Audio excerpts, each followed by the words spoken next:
যদি ভোটে ক্ষমতায় না আসে কোন সরকার, উনি জানেন যে ওনার কোনো ভোটের প্রয়োজন নাই। যদি ওনার ভোটের প্রয়োজন হতো তাহলে কিন্তু এরকম বেফাস মন্তব্য উনি করতেন না। যেহেতু উনি জানেন ওনার ভোটের কোনোই প্রয়োজন নাই এবং উনি বিনা ভোটে বারবার ক্ষমতায় আসতে পারবেন এবং এরকম একটা প্রক্রিয়া দেশে উনি চালু করেছেন, সুতরাং ওনার জন্য এটা কোনো ব্যাপার না। 5টা লাশ পড়েছে, 10টা লাশ পড়েছে, আমি তো আমার সিংহাসনে আছি, এটা ওনার জন্য কোনো ব্যাপার না।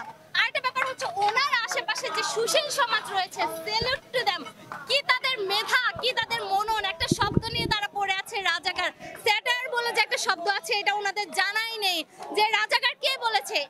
পুরো ডায়লগটাও কিন্তু উনি শোনেন নাই যে তুমি কে আমি কে রাজাকার রাজাকার কে বলেছে, কে বলেছে স্বৈরাচার স্বৈরাচার। ওই শব্দটার দিকেও একটু ধ্যান দেন যে আপনাকে স্বৈরাচার কেন বলা হচ্ছে, কারণ আপনি বিনা ভোটে বারবার ক্ষমতায় এসে এরকম বেফাস মন্তব্য করে যাচ্ছেন একের পর এক। এবং আপনি দেখছেন যে আপনি ভারত যাচ্ছেন, চীন যাচ্ছেন, আপনি যুক্তরাষ্ট্রের সাথে তাল মিলিয়ে চলছেন। আপনি জানেন বহির্বিশ্ব আপনাকে এখন পর্যন্ত গদিতে বসিয়ে রেখেছে জনগণের ভোট ছাড়া। সুতরাং আপনার এখন মানে ভাববার কোনো ব্যাপার নেই। কিন্তু আপনার মনে রাখা উচিত 1952 সালে একইভাবে চিন্তা করেছিল পূর্ব পাকিস্তানের শাসকরা। 1971 সালেও তারা একইভাবেই চিন্তা করেছিল। 25শে মার্চের যে বর্বর হামলা একই চিন্তা থেকে হয়েছিল, যে চিন্তা আপনি এখন করছেন। হল বন্ধ করে দিবেন, ইউনিভার্সিটি বন্ধ করে দিবেন, স্কুল কলেজ বন্ধ করে দিবেন, এগুলো হয়েছিল, আগেও হয়েছিল। অতীত থেকে শিক্ষা নেন, হিস্ট্রি রিপিটস ইটসেলফ। আমরা দেখতে পেয়েছি যে পাকিস্তানের কুত্তাগুলো যেভাবে 52 সালে ভাষা শহীদদের উপরে গুলি চালিয়েছিল, ওনার সেই পেটোয়া বাহিনী, ওনার সেই পুলিশ লীগ একইভাবে আসলে গুলি চালিয়েছে। Police go back! Go back, go back! Police go back! Go back, go back! Police go back! Dalali ar korish na! Dalali ar korish na! Dalali ar korish na! Piger chamra thakbe na! Dalali ar korish na! Piger chamra thakbe na!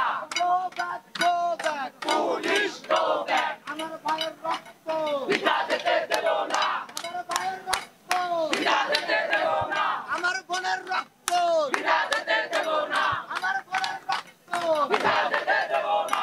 Amar bhai kobore pulish keno baire! Amar bhai kobore pulish keno baire! আমরা যারা সাধারণ ছাত্র তারা খুব শান্তিপূর্ণভাবে আন্দোলন করে আসছি। আমাদের মধ্যে কোনো ভায়োলেন্সের কোনো চিহ্নও ছিল না। এক পর্যায়ে এসে দেখা গেল কি, যখন আপনার ওবায়দুল কাদের সাহেব গ্রিন সিগন্যাল দিলেন যে এটাকে ছাত্রলীগরাই রাজনৈতিকভাবে কি দিবে, করবে। তার মানে আমাদের মাননীয় মন্ত্রী আওয়ামী লীগের সাধারণ সম্পাদক ওবায়দুল কাদের সাহেব উনি নিজেই ছাত্রলীগকে দিয়ে এই ভায়োলেন্সের সূচনা ঘটিয়েছে। আপনারা দেখেছেন এর আগে আমাদের মধ্যে কোনো ধরনের ভায়োলেন্স ছিল না।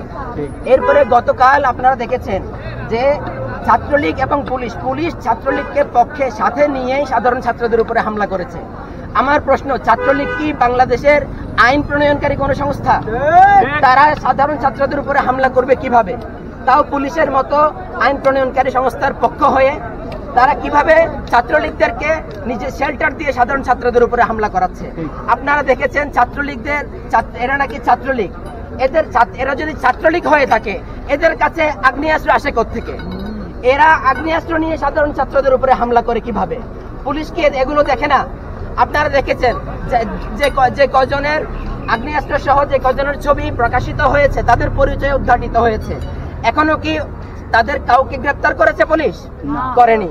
তার মানে আপনি আমাদের এই প্রশাসন বাংলাদেশে একটা গৃহযুদ্ধ লাগিয়ে দেওয়ার নেপথ্য হিসেবে কাজ করছে। তারা বাংলাদেশে গৃহযুদ্ধ লাগিয়ে দিয়েছে।